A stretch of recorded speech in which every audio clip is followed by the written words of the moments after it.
isang payapang kaharian, may mag-asawang Don Fernando at Doña Valeriana at may 3 silang anak, si Don Juan, Don Pedro at Don Diego. Para sa dalagang walang kasing ganda, amoy rosas ang nalim. Kaibig-ibig, ina naming nasa langit, liwanaging yaring isip, nang sa leon di mahinis. Ako'y isang hamak lamang, taong lupa ang katawan, mahina ang kaisipan at maulap ang pananaw, malimit na makagawa ng hakbang na pasaliwa. Ang tumpak mong hinanasa, kung mayari ay pahidwa, labis yaring pangangamba, nang lumayag na ng mag-isa. Baka kung mapalaot na, ay mamamangkay din na kaya. Kaya inang kadakilaan, ako'y inyong paknubayan, nang mawasto ang salaysay, nitong kakathain buhay. At sa tanang naririto, nalilimping malito, kahilinang ay dinggin nyo, buhay na aawitin.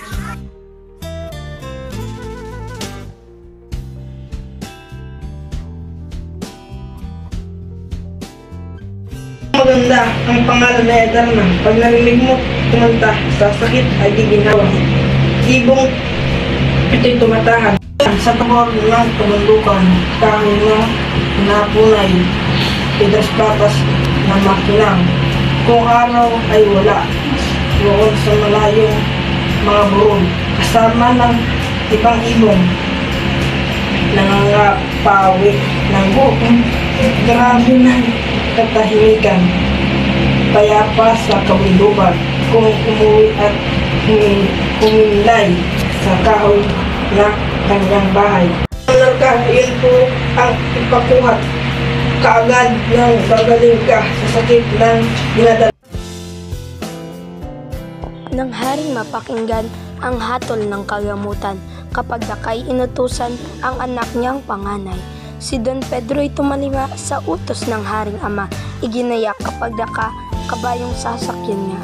Yumao na ang agap, kabundukan ay matahak, kahit siya'y mapahamak, makuha lamang ang lun. Sa masamang kapalaran, hindi sukat asahan, nang sumapit sa ibabaw, kabayo niya'y namatay. Di ano pang gagawin pa'y, wala nang masakit, sasakyan siya, dala-dalahay kinuhat sa bundok ay naglakad na. Sa masamang kapalaran, ang prinsipe ay nakatagal, narating ding mahinusay ang tabor ng kabundok.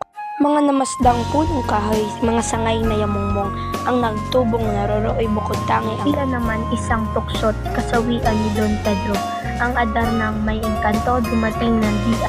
Takip siling nang sumapit sa itaas ay namasid, daming ibong lumagpit, ang kawat-tawang Lahang lumapag sa sanga ng Pedras Platas, balahibo'y pinabulag, nagbihis ng Sinimulan ang pagkanta, awit ay kaaya-aya, kabundukan tahimik na ay nagdakilik sa ligaya.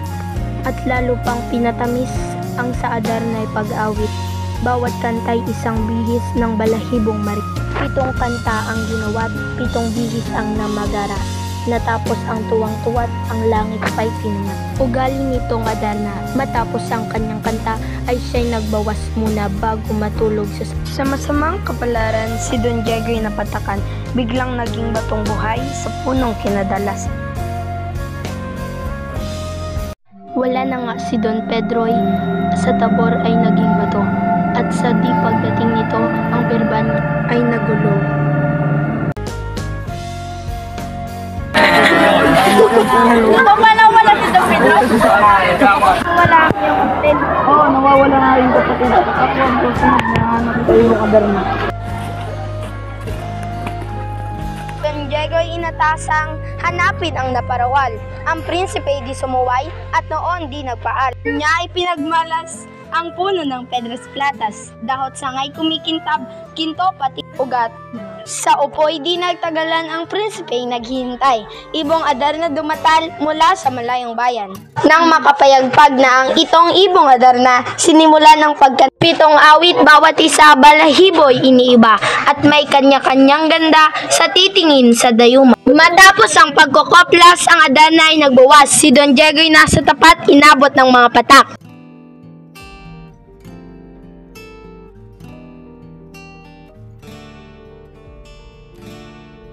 Katulad din ni Don Diego, siya'y biglang naging bato, magkatabi at animo pampuntod na may multo. Ama ko'y iyong turutan, ang sumo'y magpaalam. Ako ang nahanap naman ng iyong pong kagamutan. Ngayon po'y 3 taon na, hindi nagbabalik sila. Labis ko pong alala, ang sakit mo'y mukha pa. Sa puso't dibdib, iyang gaya mong pagbilis. Hihingi ko'y pagpatid sa pagnawala sa kasakit. Di gumamit ng kabayo sa paglalakbay na ito, tumalaga ng totoo sa hirap ng matatamo.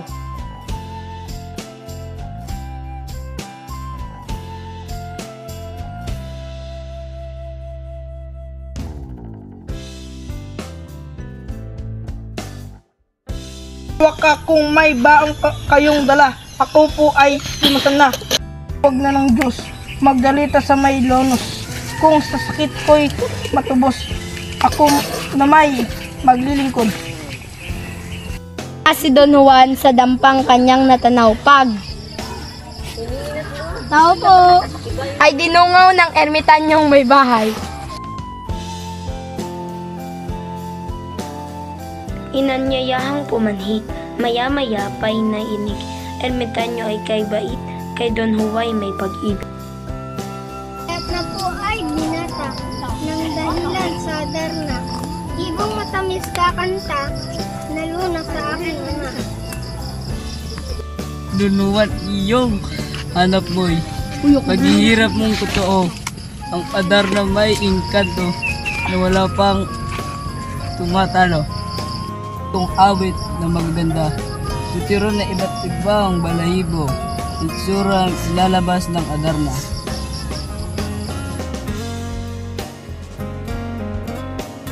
Dumating sa punong kahoy na wala pa ang ibon, kaya't sandali nagnoy-noy ng marapat gawing duntay, at sa kanyang natawanan, ang Adarna ay dumarata.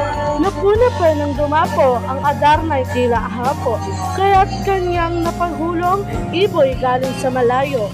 Pagkalapag ay naghusay ng kanyang buong katawan. Ang pagkantay sinumalay, tinig ang pag-iingat. Ginamit na unang gayak sa prinsipeng nakabihag. Kung malasing sa diyang perlas, nagniningning sa liwanag. Natutokso ng matulog, si Don Juan nanunubok. Ang laba ay dinukot at ang palad ay binusbot. Lamang gumindi, sa balat pinigaan na ng dayap.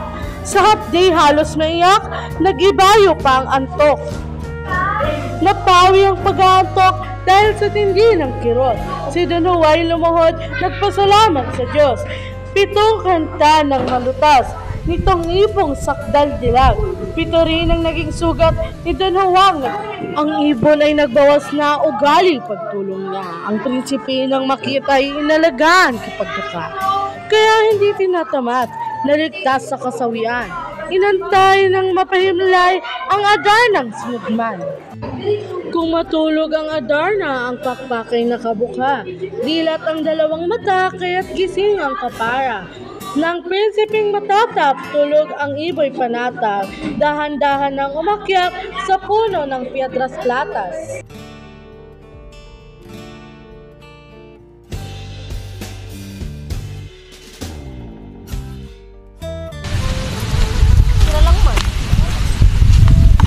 Kunin ang banga at punin ito ng tubig.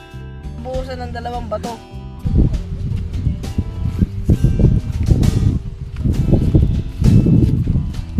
Si Don Pedro ay tumundig at niyakap ang kapatid. Pagkadakop sa dibdib, akap pa sila'y nanagis. Isinunod si Don Diego na nang muli maging tao. Di mawari itong mundo kung ang dati o muna. Ang magaling, si Don Juan ay patay. Inay, iwan natin. May dalhin.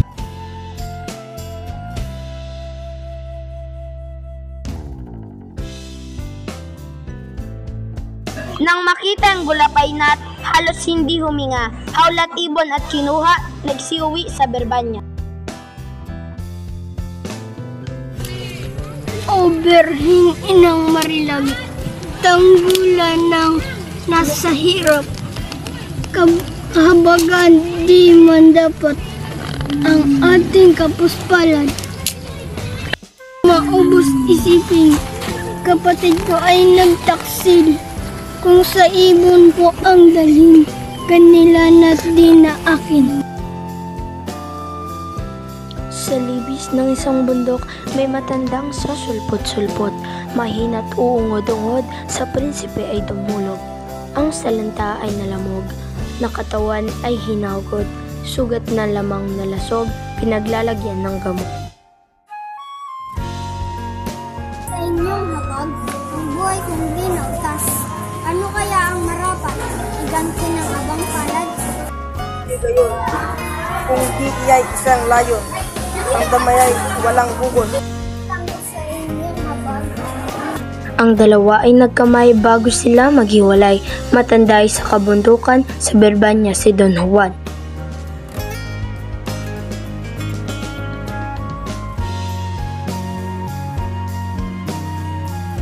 Sa palasyo nung sumapit, tuwa ng inay tighib, sindak naman di malirip ang sa dalawang kapatid. Ito baga ang Adarna. Naitanong sa dalawa, Kung ito nga'y ano ba't nakapagkapangit pala niya? magkakayoy ang Adana na mayagpag sa hula, balahibong pangit niya, hinilanlan ng maganda. Ang iyong bunsong anak, natis ng madlang hirap, kamatayan ay hinamak, sa utos mo ay tumupad. Yung anak mong dalawa, inutusan nanganguna, kabiguan ang nakuha, kapwa naging bato sila. Sila nga'y binusan lamang ng tubig na merong lalang, nang mabasay ng buhay at sa bato'y nagsilitaw. Ang nagturo nitong tubig ay ermitanyong mabait, nahabag sa kahibig ng bunso mong inibig. Hari o kung alamin, si Don Juan nagtisting, palad niya ay hiwain ng gabing ako'y hulihin. Tusang ito'y tinis nang dahil sa kaniyang nais, nang taglay mo pong sakit ay huwag pang pakalawin. Nang pawi silang tatlo, Lalo siyang nanggilas at ang puso ay nabihag, nang tamaan ng malas si Doña Juan ng Marilag. huwag nawang may maglilo. Sa apoy ng kainggitan nitong anak mong panganay, nagbuko ng kataksilan, napatayin si Don Juan. Nasansalang pagpatay, ngunit sila'y nagpulungan, nang malayo'y may kindatang pabala ng kasawian.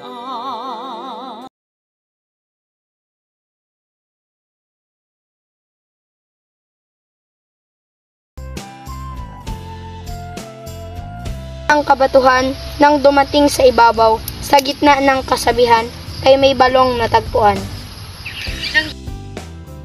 May hiwaga. Buti gawin kaya.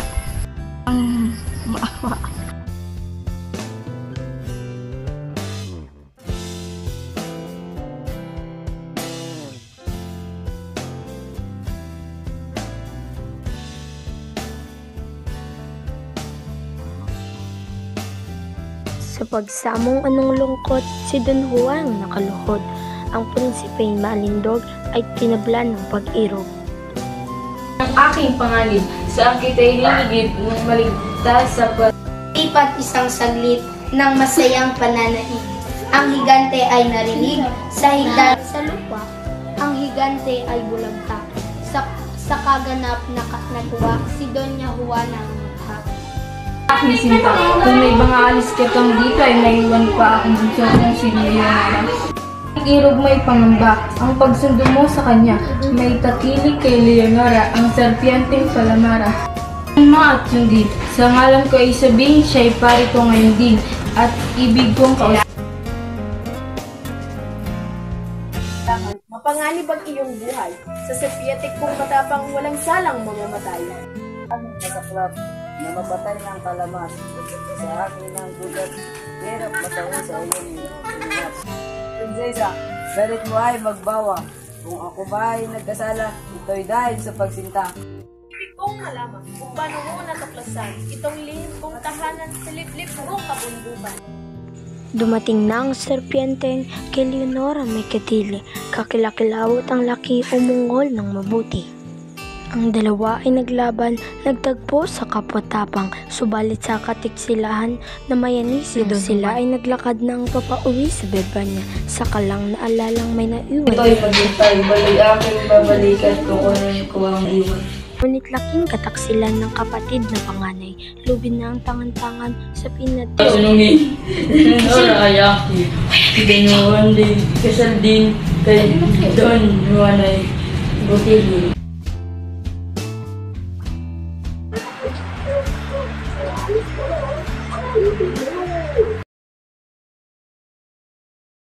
Nang abutan yung lobo, katawan ay lumong-luno, lasog pati mga butot, dugoy ng bukal sa ulo. Buong suyo niyang pinahiran, bawat pasa ng katawan, gayon din mga pilay, ang malubha ay di naman. Prinsipe agad lumakas, nabawa ang mga sugat, nakatindig at ang gilas, ngayon ay lalong tumingkad. Nang sumapit sa ibabaw, lobo'y agad nagpaalam, iniwan na si Don Juan, lumiblib sa kabundok.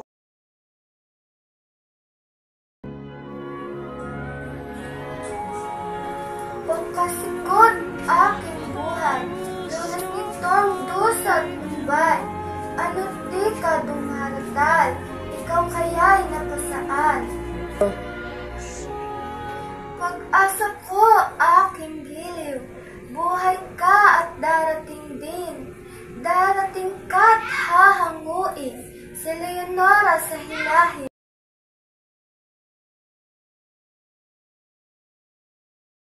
Dilag ni Doña Maria, walang kapantay sa kanya, ipikit man niya ang mata, nasisilaw din ang ganda. Pagkat di na makatiis sa dipiin ang pag-ibig, ninakaw yaong damit ang prinsesang saktal digit. Ang mga batong nag-aasay, hindi na'y taong tunay mga tawag na karapot. Nang iataas, tanggapin mo aking yan. Hindi ikaw ang tutupad, kundi ako'y pagkakak. Amang mahal, sa ngalan ng katarungan, kami ngayon ni Doña Maria Hirang. Nagpasyang si Don Pedro at si Leonora, pagkaisahin kasabay na si Don Juan at Doña Maria. Si Doña Maria ay natuwa, si Leonora naman walang naging tutol ng bahagya. Ito ang hangad ni Don Fernando na ang korona at setro'y isalin sa haring bago. Maria ay nagkusang magpauna na nagsabing bayaan ng si Don Pedro ang magmana. Si Don Juan ang iya sa kanyang biyanan. Kami po ay hinihintay sa kay amang kaharian. Don Pedro nagputong sa Arbispo, ibinigay pataskiro at naghali na sa reino.